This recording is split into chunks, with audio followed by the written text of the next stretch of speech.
Thank you, Tanaka-san, for your kind introduction. Good afternoon, ladies and gentlemen. I'm pleased to have you here for this discussion on some kind of energy award, including the ASEAN Energy Award for your reference. So, this is my presentation regarding the ASEAN Energy Award.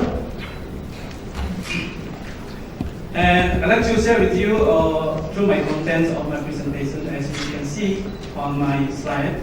So, the first one, I'd like to briefly introduce you about the ASEAN economy and energy in a glance. And then briefly about the ASEAN energy situation and energy potential reduction as the key factors that push us moving forward on the implementation of energy efficiency in the region. And also the regional target set up by the 10 ASEAN member states, ASEAN energy intensity, and also particularly for the ASEAN Energy Award, which is consisting of energy efficiency building or EB, EM, and also green building or GB.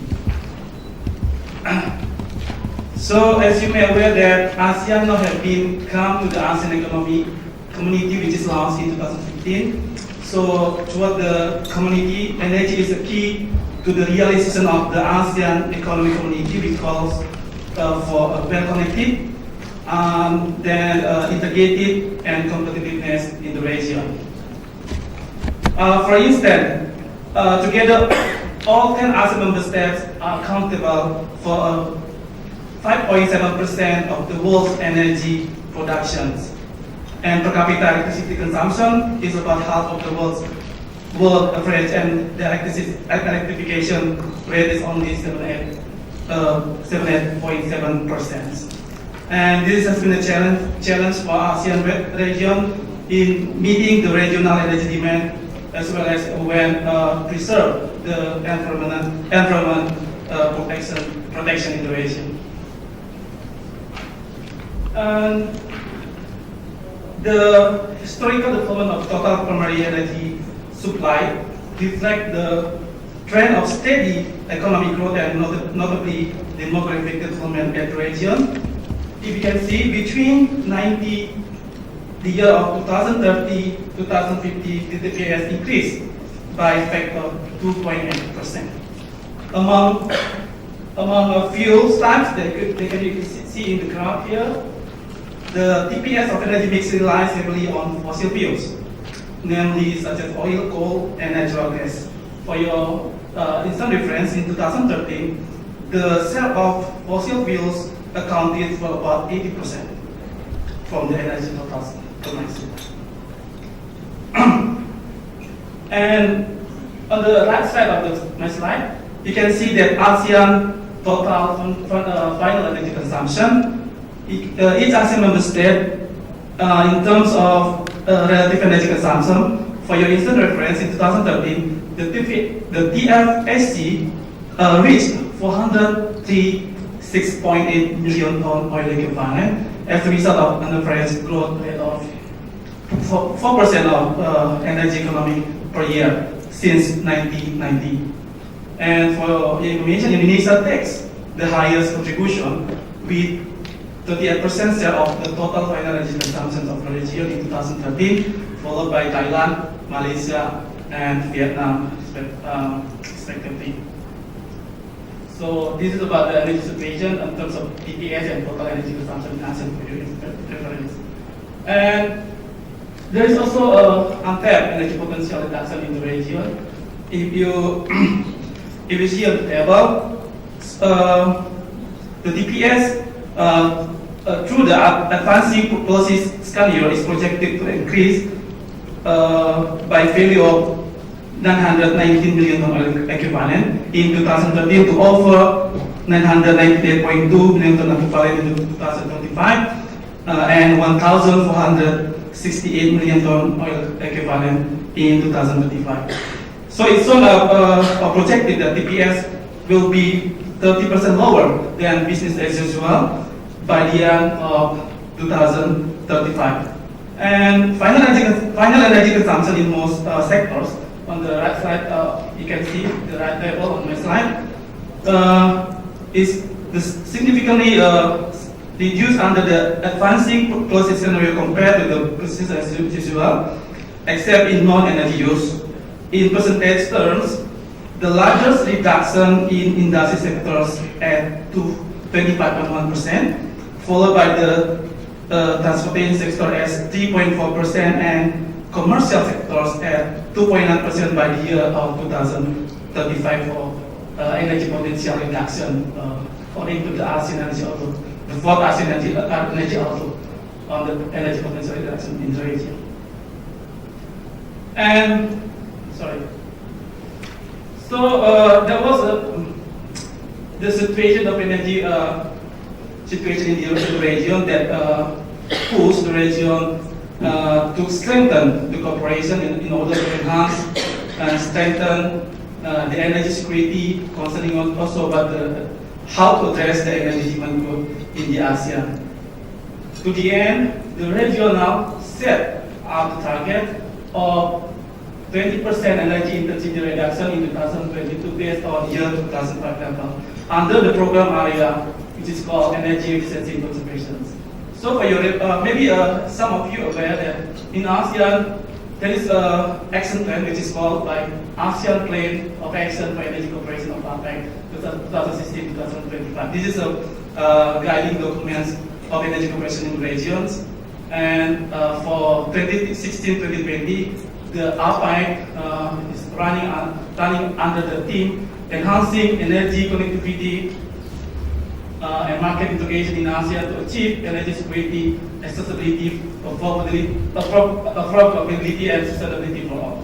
So there are several program areas here, and then the first one is number 4 is energy efficiency as with energy intensity reduction, as I mentioned before.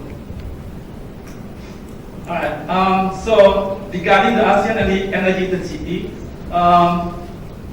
In my previous slide, 20% energy intensity reduction, which is expressed the total primary energy supply divided by gross domestic product.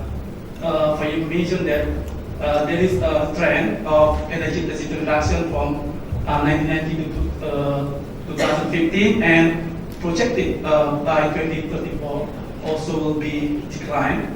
According to the fourth AEO, there will be 40% energy intensity reduction if then the regions implement the advancing process scenario under the energy efficiency and conservation measures. So that is the background about the target and also the situation of energy in ASEAN. So we come up to the energy efficiency and conservation in ASEAN. So under the blueprint, we have also some program areas to support the achievement of the target 20% energy intensity reduction. I picked some prominent programs, which is here I showed to you, like AJPK, ASEAN Energy Accreditation System or EMAK, and also one of them is the Energy Efficiency Award. And for your reference, the energy efficiency per se was bring to the high intention of ASEAN, or was brought to the energy cooperation under the APEC since for June 1999. In ASEAN, there is a structures of energy cooperation. One of them is energy efficiency conservation. That supported. I mean, under the energy cooperation, there is what we call energy efficiency subsector network, which is responsible for the coordination and implementation of the energy efficiency implementation in the region, as you can see in this slide.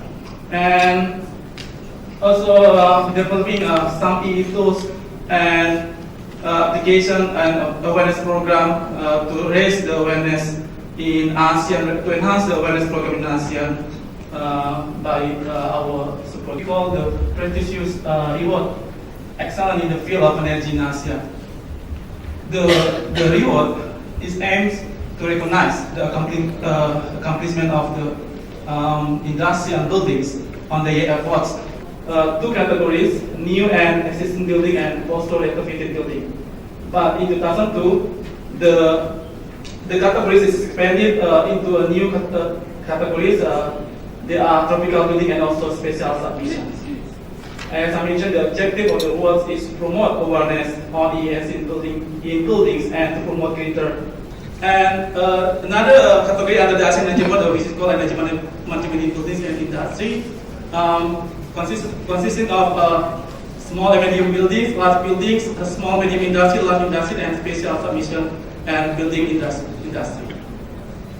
This is the table of how we scoring, how we evaluate on energy management. We look into the impact, sustainability, recoverability, and also originality and overall implementation of the outstanding project under the energy management. And the last, this is the guideline development of energy management.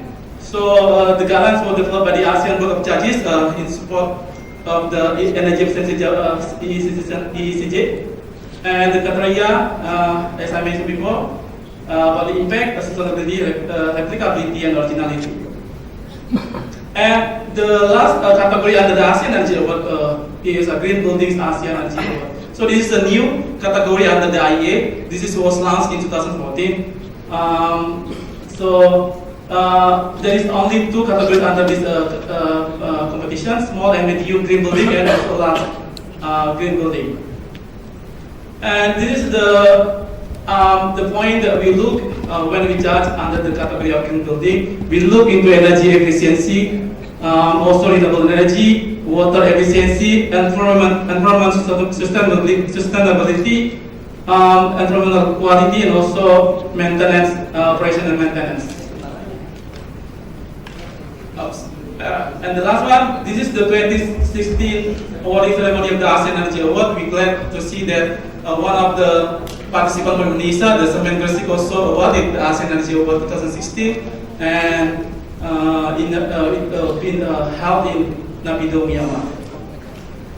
And for my conclusion, for your information, the number of entries and awardees has been constantly increasing over the past 70 years. As per of 2016, there are 542 participants, and then 301 awarded the ASEAN Energy Award. A lot of improvement need to be undertaken to the ASEAN Energy Award, especially for the guideline. We need to improve to optimize the evaluation criteria and selection methodology.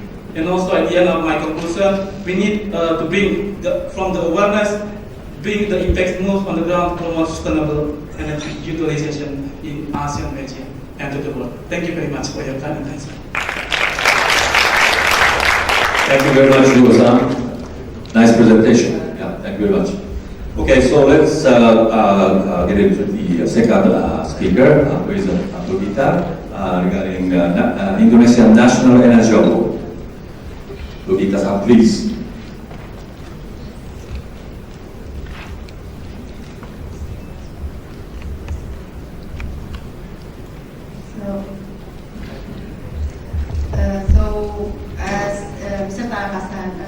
Explain that I'm going to explain about the National Energy Efficiency Award or PAN. So I will go straight to my presentations. The goal of PAN is there's two categories actually. To award the stakeholders, it means the buildings and research sector that has successfully implemented energy conservation. And the second is appreciate the central and local government that has successfully implemented programs in energy and water saving. So I will explain why these two goals. And objective, of course, to promote the best practices in implementing energy efficiency and conservation, to promote energy saving by energy users in building, industry, and public sectors. And of course, our PAN is, the winners of PAN is then being submitted to be participating in the ASEAN Energy Award. So the PAN category, Rio has just explained to you about the category, the criteria, etc. So our categories consist of three categories. One is energy efficiency buildings, and B is energy management in industry and buildings, and C is energy and water saving. So A and B is actually for the ASEAN Energy Award. So we fit into the ASEAN Energy Awards. The category and the subcategory is the same. Also the criteria, the form that we use is the same. Answering Bu Ani's questions about why building is so strong in the PAN, because the ASEAN Energy Award is so strong in buildings. They started with buildings. For the category C, the criteria and assessment for PAN category C is in accordance with the Presidential Instruction Number 13/2011 on saving on water, energy and water. So the government, we feel that the government should set up an example. So the public sector, for the government sector, has to set example for our colleagues in the private sector that we also done something in energy efficiency according to the presidential instructions. So this is the process for category A and B. I would like to explain a little bit because Rio hasn't explained anything about this. So the guideline, so for A and B, we don't have any trouble developing the guideline because we just copy from ASEAN Energy Award. Then we done some disseminations. What we done is we posted in our website. We also send official letters to our associations member, stakeholders such as associations, directly to the company, and also to the ministries that are in charge of buildings and industries. And also this year we also sent it to Ministry of Environment and Forestries. We also posted advertisements in media, and also we conducted workshops in several places to invite, particularly for private sectors. And we then there's the time to submit the proposals. I think this is about 3 months. And then we also held workshops to make sure that they fill up the proposal or the application forms correctly. And after that, we done there's a board of judges. Answering Mr. Tanaka questions about who is the board of judges here. So the board of judges consists of representative from the ministry, either is from us, from the Ministry of Energy, or if it's building, it can be Ministry of Public Works, and also from associations. We have here Parana from Green Buildings, representing Green Buildings, and also others like Paris from the industry can be judged in this category A and B. And then about a month for this year, it will be on July or June or July, and then we determine who is the award recipients, and then we finish up with gala dinner and award ceremony. For the category C, at the end it's almost the same. The beginning is we developed the guideline, so the guideline is based on the presidential instructions, and also we disseminate it through the channels that I explained before. There's also submissions of the proposals, but we do some verifications because actually the government and local government, they have to report their energy and water saving. So we also check if they are doing their job first. They're doing their homework first before they can enter the award systems. And sometimes we also do a field surveys to look at if what they're submitting in their proposal are true or not. So we've done some kind of field survey. And then also we come to a board of judges. This is also consist of ministries and also it's mostly from expert on energy management and energy efficiency. And also we're going to conduct, so the gala dinner and award ceremony for the whole 3 categories are done in one night. So how we are doing? So in energy efficiency, there's 3 categories, and you can see we started in 2012. We see the steady growth of participants. So what is the results of this energy efficiency award?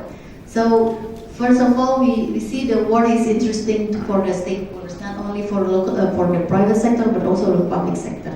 So there's a steady increase in number of participants. So you can see from that participants increasing. So there's also practices. We can see the improvement of innovations of the participants. So this is the last year result. So in industry, for example, we have 2.86 gigajoule per ton product, which is much lower from the energy conservation index that we set up. Also in buildings, 112 kilowatt hour per meter square per year. And also for public, our main purpose, which is to increase the energy efficiency, is there, has been achieved. So, and also what we expected by energy efficiency award in national level, we came up with a very good participant for ASEAN and EMAK awards. So last year we got 2 winners and 1 runners up for building sectors, and also 2 winners and 1 runners for energy management. Lesson learned. So after several years of doing this energy efficiency award, we see that the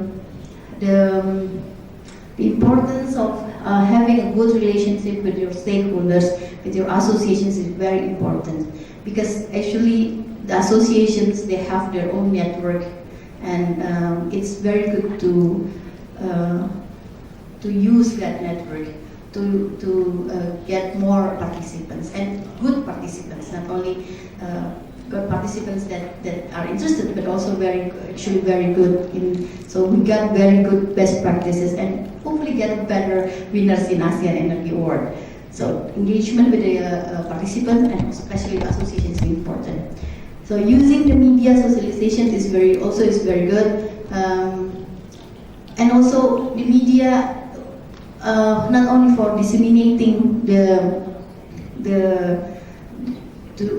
pen, so pen is open, but also to disseminate the best practices. After the winners we have got our winner, we also do some kind of disseminations.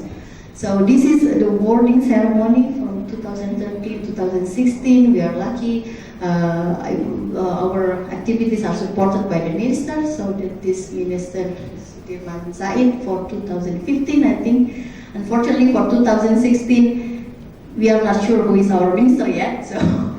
So last year our minister cannot join us. And in the middle is our trophy. Our trophy this consists of 3 parts. There's one part is the circle representing the energy management. So it's like continuous improvements, and the second part is the leg. The leg is actually representing the industry and building sectors, and also the little leaves there representing the environmental, the sustainability, and environmental friendly and sustainability there. So that is our energy efficiency award, national award. So I just like to say, I like to promote that the pen in 2017 is open. We have sent some of the letter to you. If you're not receiving any letter yet, if you need letter from us, please tell us. You can check our website. We will be gladly to send you a letter to invite you to join our team. Thank you very much. Thank you very much, Jovita. This was a very nice chance for you to make a PR for this year's application. Thank you very much. Okay, next presenter is Mr. Akira Ishihara. He will do 2 of the presentation. One is Japan's one, and another one is CEM Energy Management Working Group Leadership Award.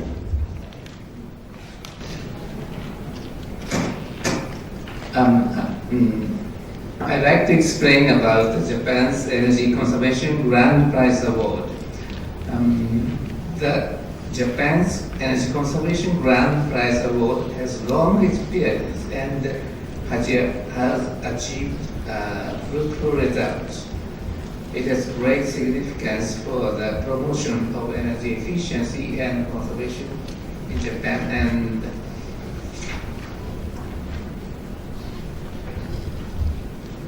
Raising awareness and capacity building, these are the two important key points to diffuse energy efficiency and conservation widely. The Energy Conservation Grand Prize Award has been contributing to the establishment of them through its brand value and trustworthiness as key to success.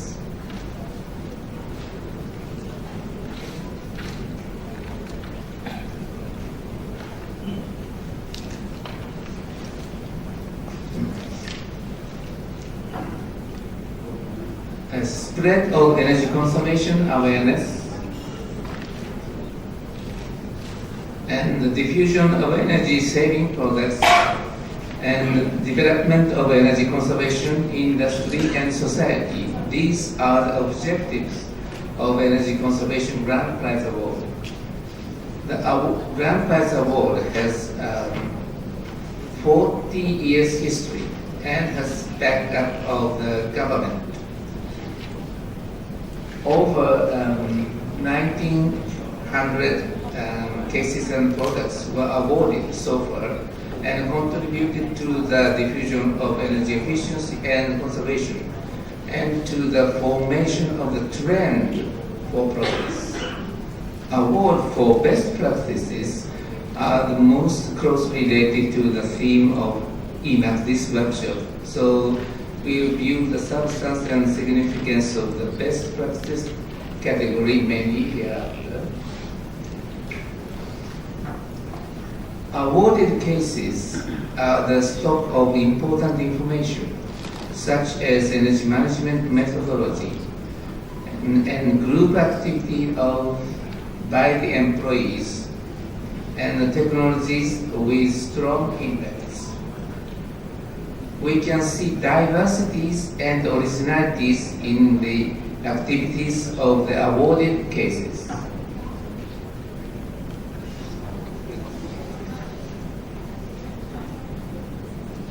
The Grand Prize Award has played a great role in the capacity building of the personnel to manage energy conservation in companies, application, presentation, and to be awarded through evaluation.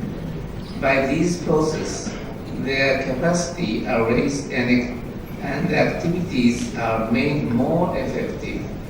Also, presentations give birth to new ideas and activities. The judgment process consists of experts and preparatory examiners with various specialty and experience. Through the variety of members, the continuity of judgment and the accumulation of discussion, understanding on the recent trend of energy conservation is formed and is shared among the members, which assures fairness.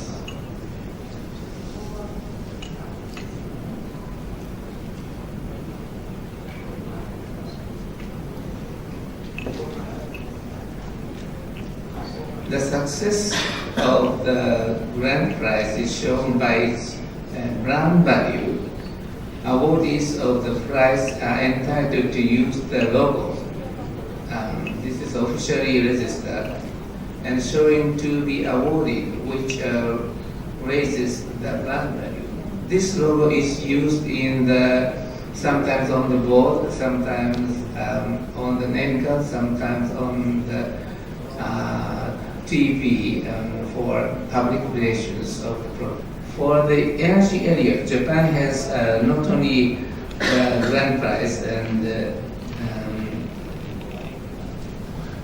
in addition to the grand prize, a new energy award for utilization of new energy and renewable energy, and energy efficient machinery award for industry, machinery and system.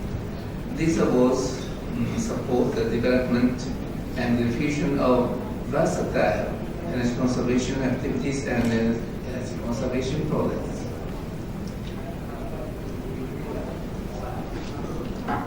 Japan's Energy Conservation Grand Prize Award has been contributing worldwide Japan supported the formation and establishment of the Board of Judgment of ASEAN Energy Awards based on the experience and brand value of Japan's energy conservation grand prize award. Also for top 10s which were planned in IPEAC in the year of 2014 by the proposal of China.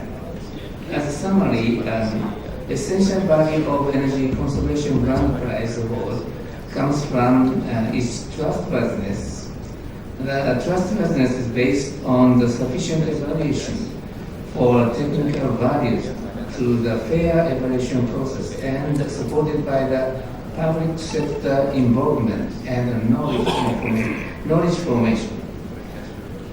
These develop the significance of the award, such as brand values, information values, influence to the promotional activities, and capacity building.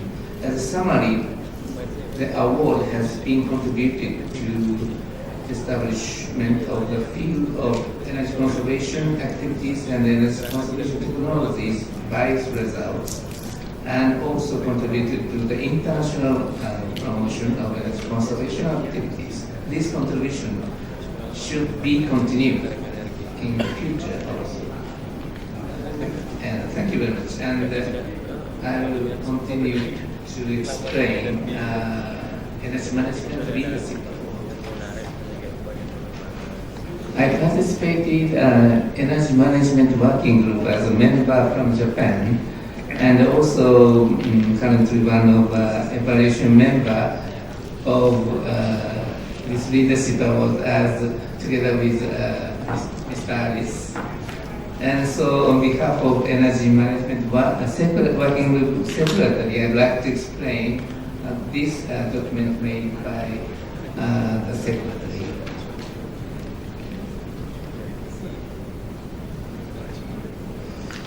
Energy management working group started as GSEP Energy Management Working Group and currently as SEM Clean Energy Ministerial Energy Management Working Group. But it works for dissemination of energy management mainly through enhancement of ISO 50001 utilization.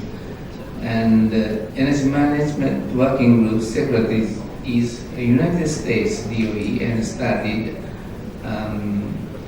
Clean Energy Ministerial Energy Management Leadership Award, Leadership Award in 2016.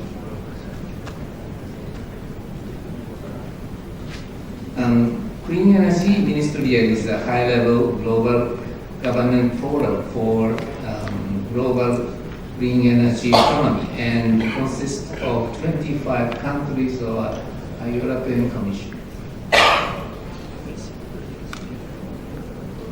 Energy Management Working Group is also an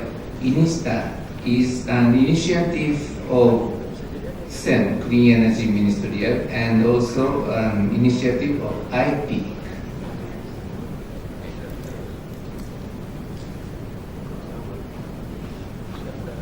As for IPEAC, it is already explained, so skip this slide.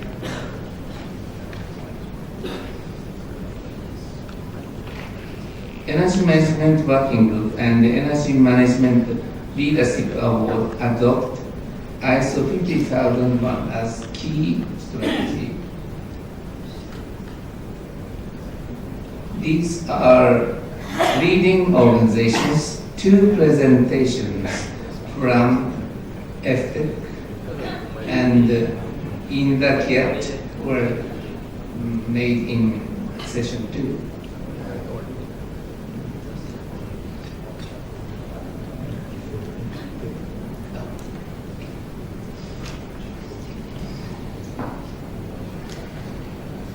Energy Management Leadership Awards showcase leading companies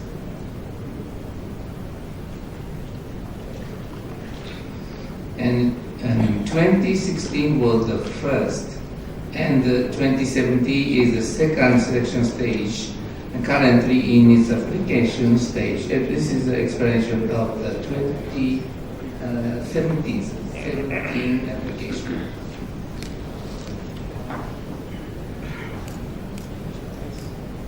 Recognition and demonstration and affirmation of leadership are the benefits of the Leadership Award.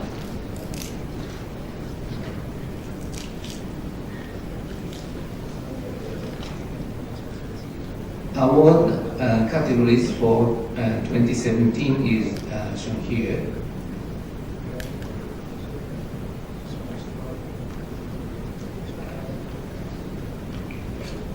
And this is a procedure for application. It is explained here. Also, this is the procedure for application.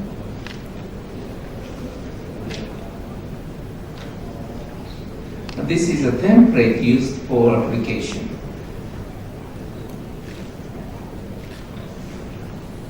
And Leadership Award is linked to utilization of ISO 50001, which is one of important tools for enhancement management. This enables Leadership Awards to have a focused evaluation process. Evaluation criteria is that's shown here. Here, important substances for this award are actually first, outcomes and impacts. Second, involvement of organization by both management and employees. And third, diverse planning. Actually, device planning as ISO 50001 core process. The selection committee is formed globally. Thank you very much, Mr. Shihara. Good. Okay, finally, I'll make a brief explanation about the top 10s. Because time is running short, I'd like to make my presentation as short as possible. Top 10 is in a world like beauty pageant in the world, like Miss Universe or Miss World or whatever.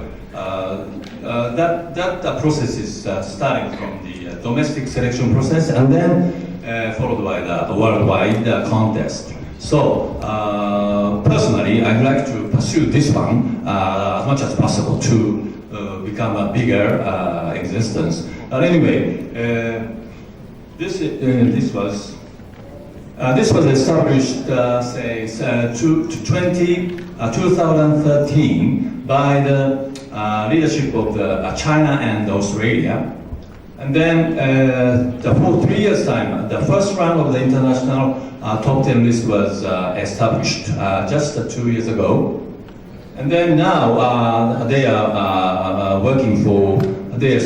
striving for work out the second round of the international top 10 list.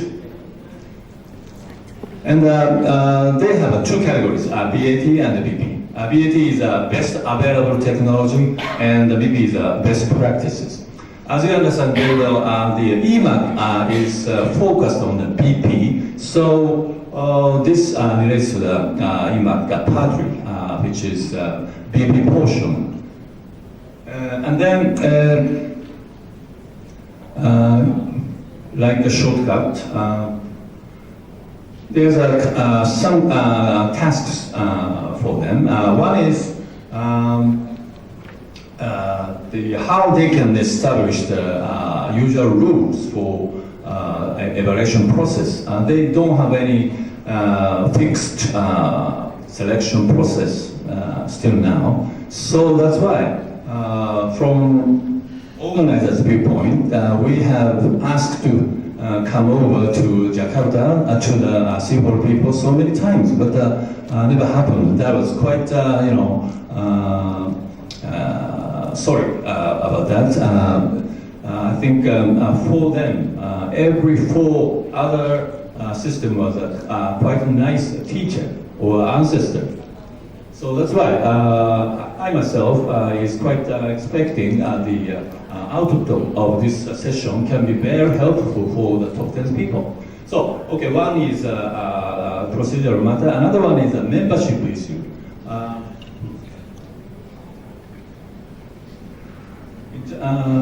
In the area of the membership, they have 7 members, only 7 members.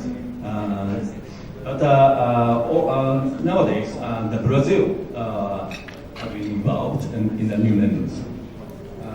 But 2 things. One is they, at the end of the day, they are trying to incorporate all the IP-related people into this project. But it is very, very proceeding in a slowly manner. And on the other hand, 2 years ago, ACE, ASEAN Center for Energy, had raised this question. They would like to be involved in this activity. So I think one of the tasks is they need to treat ACE nicely in terms of becoming a new membership. So in that sense, all the others have very successful experience and history, but they have just started to work. So I'd like to ask all of the others to be helpful for them. That's all. Thank you very much.